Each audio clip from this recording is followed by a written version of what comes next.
So as I've jumped back into it this year, I'm starting to realize there's two kind of main factors why I think most property investors fail to build the portfolio they really want.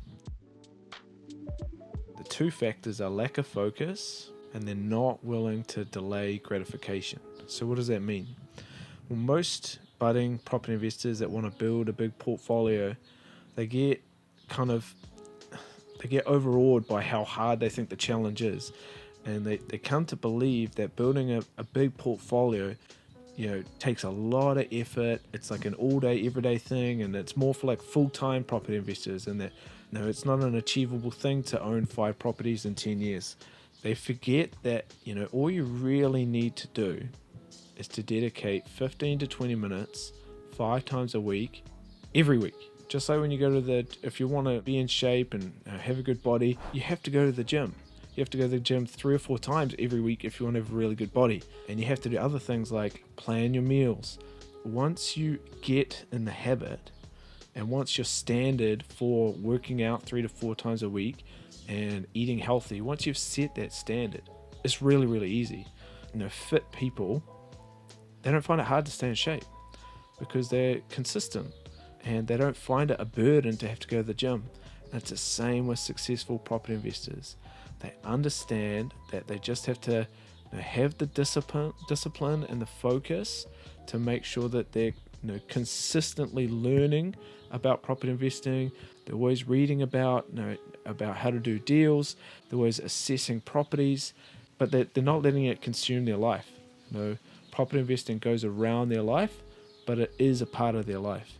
And they do make sacrifices, like instead of watching a movie on a Wednesday night, they'll jump on Trade Me and realestate.co.nz and look at properties for half an hour. Every week, they enjoy it. They come to enjoy analysing properties and seeing how the market's going, and reading the property analysts' reports and just seeing what's going on. The people that struggle in property investing are the ones that don't know where to buy, don't know what to buy. They forget why they're dedicating time to property investing. They lose interest. They let distractions come into their lives, and the years go by and they don't buy properties and they don't know how to do deals. So you've got to make property investing a part of your life, and you've got to keep talking about it and thinking about it.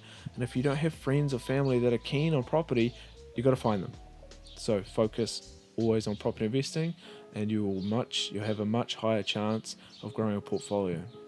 And that dovetails nicely with another, the other reason I think that successful property investors are successful is because they delay gratification. They don't take their profits and spend them. They don't go and buy a new jet ski or upgrade the boat or buy that brand new car every year. They recycle their profits and their equity into new profit generating and growth vehicles for their wealth. So what does that mean? They buy properties, they buy shares, they buy businesses, and these things produce more income.